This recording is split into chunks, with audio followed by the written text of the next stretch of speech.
ကျိုးလေးတွေထည့်လိုက်မယ်ကျိုး2ကျိုးလောက်ထည့်လိုက်မယ်အဲ့ဒါဆိုမိုက်တယ်နော်အဲ့လိုမျိုးလေးလုပ်လိုက်မယ်နော်အဲ့လိုလုံးမှဖြစ်တဲ့အတွက်ဒီအားလုံးပဲမင်္ဂလာပါဒီနေ့မှာချစ်စရာကောင်းတဲ့အင်ကြီးလေးတစ်ချဲကိုခါရဲပတ်တန်ဆွဲပြညက်ပြချုပ်ပြမှာလည်းဖြစ်ပါရှင်အရင်ဆုံးပတ်တန်ဆက်ကိုနှစ်ခေါက်ခေါက်မယ်ကိုတိုင်းလေးတွေထည့်မယ်နော်ကိုတိုင်းကအရင်ရဲ့ကိုတိုင်းကိုပုံတင်ကြီးနဲ့တွက်ထားတဲ့ပုံတင်ကြီးတွက်ပြီးသားဟာကိုထည့်မယ်နော်ဟုတ်ပြီအဲ့ဒါဆိုရင်အရင်ဆုံးပခုံးလေးလာဆွဲပါမယ်ပခုံးကခုနက9လက်မပဲရှိတယ်ခုနက9လက်မပဲရှိနော်ပခုံးက9လက်မ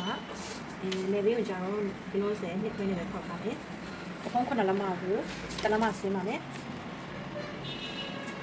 1လက်မဆင်းမယ်ပြီးလို့ရှိရင်ပခုံးလေးလာဆွဲမယ်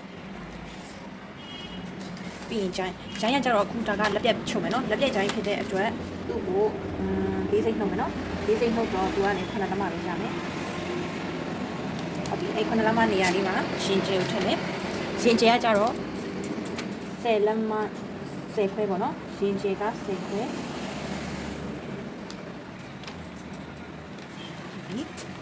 အဲ့လိုပြီးပြီဆိုလို့ရှိရင်ပေါ်ကနေအောက်ကိုပေါ့နော်ကိုဘလောက်ရှည်လိုချင်တယ်ပေါ့နော်ရှည်ကကြတော့16လက်မတစ်ဖြက်6လက်မခွဲတစ်ဖြက်ချူနော်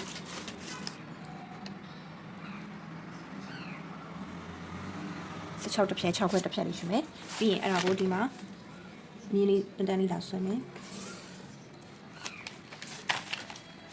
ဒီနေရာကိုကြတော့10ခွဲလေးလာဆွဲမယ်နော်10ခွဲဆွဲပြီးတော့ဒီနေရာကိုတန်းလေးလာဆွဲမယ်ဒါလေးက ready made ပုံစံလေးဆိုတော့ဒီတိုင်းလေးပဲထားမယ်နော်ဟုတ်ပြီဒါကဒီနှစ်ခုကကြတော့ဖြတ်ဆက်လို့မှဖြစ်လို့နော်ဒီအပေါ်နဲ့အောက်ကဖြတ်ဆက်လို့မှဖြစ်တယ်ဒီမှာကချုပ်စာလေးစိတ်ကပို့စီရမလို့နော်အဲဆိုဒီမှာတစ်ခါတည်းပေါင်းယူထားလို့နော်ဒီအောက်ခေါက်စာရောဒီကချုပ်စာရောကိုဒီမှာလေးစိတ်ချုပ်စာကိုဒီအောက်ခေါက်စာကိုယူပြီးသားမဟုတ်လို့နော်ဒါအကုန်လုံးယူပြီးသားမဟုတ်လို့ဒါလို့ပြန်လို့တော့ပြီးရင်ဒါလေးကိုတဝက်ဝက်ပါမယ်ခဏလမဆိုတော့3ခွဲဝက်ပြီးရင်ဒီနားကိုမြင်းလေးတစ်ချောင်းလာဆွဲမယ်ဒီညမှာရှေ့ရင်ကျဲနောက်ကြောကျဲလေးမှတ်ပါမယ်ရှေ့ရင်ကျဲက6ခွဲဒါဆိုရင်6ခွဲလေးမှတ်မယ်နောက်ကြောကျဲက9လက်မရှိတဲ့အတွက်ဒီမှာ9လက်မလေးမှတ်မယ်နော်အဲ့လိုမှတ်ပြီးသွားပြီဆိုလို့ရှိရင်ဒီနေရာလေးကနေပြီးတော့ဒီနည်းလေးတစ်ချက်လောက်ဆွဲမယ်တို့လည်းဒီနားလေးကနေပြီးတော့နည်းလေးတစ်ချက်လောက်ဆွဲမယ်ဒါကရှေ့ကျဲနောက်ကျဲဂျိုင်းလေးဝိုက်မယ်နော်ဂျိုင်းဝိုက်မယ်ဆိုလို့ရှိရင်ဒီနားလေးကို1လက်မလောက်လာမှတ်မယ်နော်တလမမှတ်ပြီးတော့အဲ့နားလေးကနေပြီးတော့အဲ့နေရာနဲ့အဲ့နေရာလေးနဲ့ကိုဒီလိုလေးထိပြီးတော့လှလှလေးပြပြလေးလာပါပြီနော်ဒီမှာတစ်ချက်ပါနဲ့ပြီးရင်ဒီမှာနောက်ချမ်းကိုအနီလေးနဲ့ပြမယ်နော်ဒီမှာသူ့မြင်းလေးနဲ့သူ့နဲ့ကိုဒီလိုလေးပြပြလေးလာပါပြီနော်ဟုတ်ပြီဒါဆိုရင်လက်အဝိုက်ကလေးရပါပြီအဲ့လိုလေးရပါပြီဆိုရင်ဒါကလက်ပြက်ပေါ့နော်လက်ပြက်အဖြစ်အတွက်သူ့ကို၄စိတ်ကမှမဟုတ်6စိတ်တည်ဝင်လို့ရတယ်ပေါ့နော်ဟုတ်ပြီဒီမှာတော့၄စိတ်ပဲဝင်ပြီနော်ဒါဆိုရင်ဒီမှာ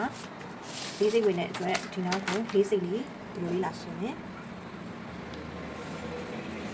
နော်ဒီနေရာကိုယူတော့နော်ဒီမှာဒီထဲကို၄စိတ်ဝင်ပြီးဒီလိုလေးယူလိုက်မယ်နော်ဟုတ်ပြီအဲ့လိုပဲရှေ့ချမ်းကို၄စိတ်ဝင်ရင်နောက်ချမ်းကိုလည်း၄စိတ်ဝင်မယ်နော်ကိုချမ်းကြတော့ဒီနားလေးနဲ့ဒီလိုညှို့လေးလာဆွဲမယ်နော်ဒီလိုလေးဆွဲမလဲဆိုတော့ဒီမှာဒီလိုလေးတိကျလေးချင်းပြီးတော့ညှို့လေးဆွဲပါမယ်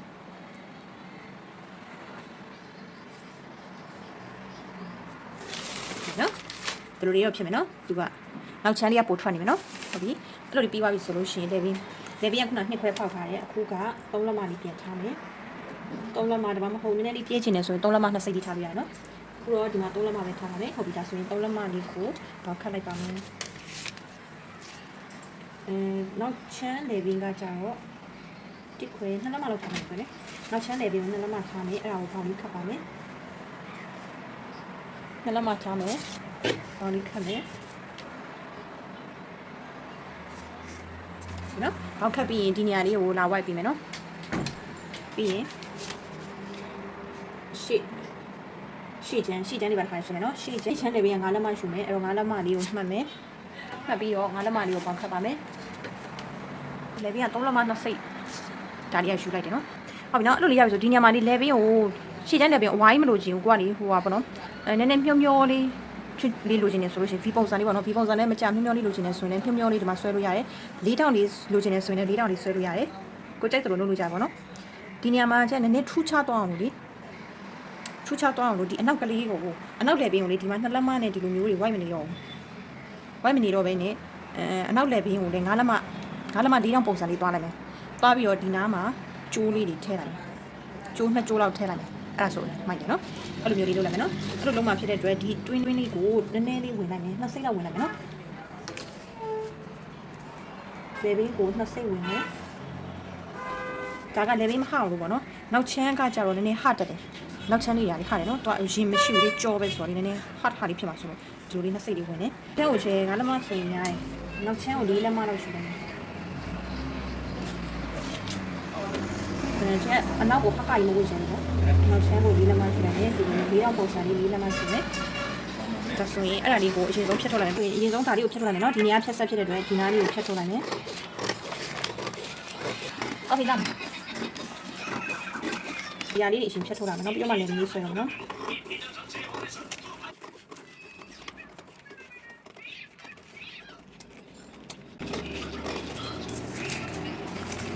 နော်ဒီမှာချမ်းဖြတ်ထုတ်လိုက်မယ်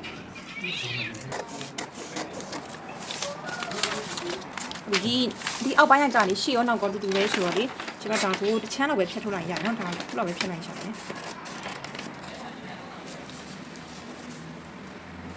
နော်ဒါဆိုလို့ရှိရင်ဒီကနောက်ချမ်းဖြစ်သွားပြီအချက်ဖြစ်သွားဆိုဒီမှာအမှတ်လေးမှတ်ထားရမယ်နော်ကျွန်တော်လေဘင်းပေါက်အမှတ်ကလေးမှတ်ထားခဲ့ရမယ်အဲ့လေးကဘယ်လောက်လဲဆိုတော့ဒီမှာရှိရနော်မှ2စိတ်လောက်ရှိနော်အမိ3လက်မ2စိတ်ဆိုရင်ဒါကိုတန်တန်းလေး4လက်မဆင်းလိုက်မယ်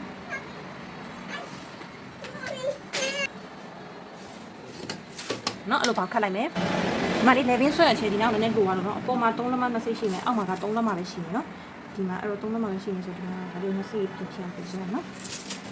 ဒီမှာ3လက်မ2စိတ်အပေါ်အောက်က3လက်မ2စိတ်ရှိမယ်နော်ဒီမှာ2စိတ်ဖြစ်သွားတော့4စိတ်လောက်ဝင်လာတယ်နော်4စိတ်တမမဟုတ်3စိတ်လောက်ဝင်လာတယ်နော်ကျတော့ဒီလေးဝင်လိုက်တယ်နော်ဝင်လာတဲ့ဟာဘယ်လောက်ပဲရှိလဲဆိုတော့2လက်မ6စိတ်ပဲရှိတယ်နော်2လက်မနဲ့6စိတ်ရှိပါတယ်ဒီမှာ2လက်မ6စိတ်ဒီနေရာလေးက2လက်မ6စိတ်ရှိနော်ဒီလိုလေးရှာပြီးဆိုရင်ဒီလေဘင်းပေါက်လေးကိုဖြတ်ထုတ်လိုက်နော်ပြီးရင်ဒီနေရာကခောက်ရိုးလေးနဲ့ဖြစ်မယ်ဒါလေးကိုဘက်လို့ရှိထားလိုက်နော်မှာဆိုတာအပေါ်ပေါ့နော်ပေါ်နဲ့အောက်နဲ့ပြန်ဆက်မှာဆိုတာအပေါ်လေးလေးရှိထားမယ်ဟုတ်ပြီအဲ့လိုလေးပြီးပြီဆိုရင်ရှေ့ချမ်းလေးတောင်းမယ်နော်ရှေ့ချမ်းကိုကြတော့ဘယ်လိုလိုချင်လဲပေါ့နော်ဟိုအနုကျဒီတက်ကလေးကိုအရင်ဂျိုင်းလေးကိုအရင်ဖြတ်ချလိုက်နော်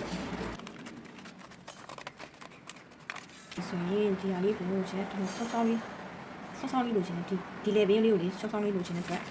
ဒီဘက်ကရှုံနော်ဘယ်နဲ့ဆိုရလဲနော်ဒါခုနမှတ်ထားတဲ့အမှတ်လေးရနေဆိုရင်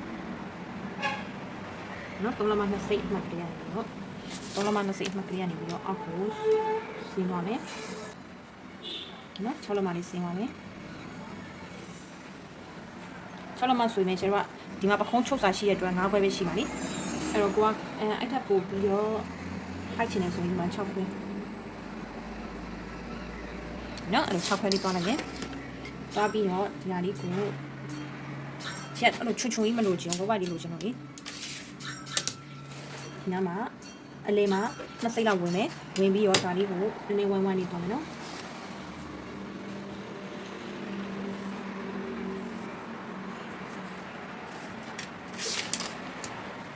နော်အလဘမလေးဖြစ်သွားနော်ဒီဒါဆိုလို့ရှိရင်ရှယ်ရိုတာလေးကိုညှပ်ထုံးမယ်နော်ဒါဆိုရင်ဒီမှာရှေ့ချမ်းလေးကဒီလိုလေးရှာမယ်ရှေ့ချမ်းကိုလည်းရှယ်ရိုကခောက်ရိုးလေးနဲ့တွားမယ်နော်ပြီးရင်ဒီမှာအပေါ်နဲ့အောက်နဲ့ဆက်မယ်ဒါပဲဟုတ်နော်ရှေ့ချမ်းမှာပေါ့နော်ရှယ်ရိုကဒီမှာတောက်ကလေးပေါ့နော်ဘေးတောက်လေးထည့်ချင်တယ်ဆိုလို့ရှိရင်ထည့်လို့ရနော်ဘေးတောက်လေးထည့်မယ်ဆိုလို့ရှိရင်ဒီမှာပေါ်ကနေအောက်ကိုတစ်ခွဲလောက်မှတ်မယ်ပြီးရင်ရှင်ထိတ်လေးမှတ်မယ်နော်ရှင်ထိတ်ကပခုံးကနေပြီးတော့ရှင်ထိတ်ကကွဲရှင်ထိတ်က10ဆိုရင်10လက်မှာ9ဆို9လက်မှာပေါ့နော်အဲ့ဒီရှင်သားထိတ်နေရတယ်ပေါ့နော်အဲ့ဒီအဲ့ညာလေးမှတ်မယ်မှတ်ပြီးတော့အဲ့ကနေပြီးတော့ဒီလိုမျိုးကြောင်းလာဆွဲမယ်နော်ဆွဲပြီးတော့အဲ့ဒီအောက်ကိုဘယ်လောက်ထားမလဲဆိုတော့တစ်ခွဲဒီကနော်တစ်ခွဲထားပြီးတော့ဒါလေးကိုဒီလိုလေးလာဆွဲနော်ဒါဆိုရင်ဒါဘေးတောက်လေးဖြစ်သွားနော်ပြီးရင်ကျတော့ဒီမှာတောက်ကိုတစ်ခွဲယူထားတဲ့အတွက်အောက်ကိုတလက်မခွဲပိတ်စပတ်တန်လေးပြန်ဆက်ပြရမယ်နော်အဲ့ဒါမှကျတော့အရှိနဲ့အနောက်ညီမှာပေါ့နော်သူကကျတော့တောက်လေးကချိုးလိုက်ရင်လေးဖြစ်သွားနော်အောက်မှာကျတော့တလက်မခွဲလေးပြန်ဆက်ပြရမယ်နော်ဒါဘေးတော့ထည့်မယ်ဆိုရင်တော့ပေါ့နော်မထည့်ဘူးဆိုလို့ရှိရင်တော့ဒီတိုင်းလေးပဲချိုးချပါမှကြရနော်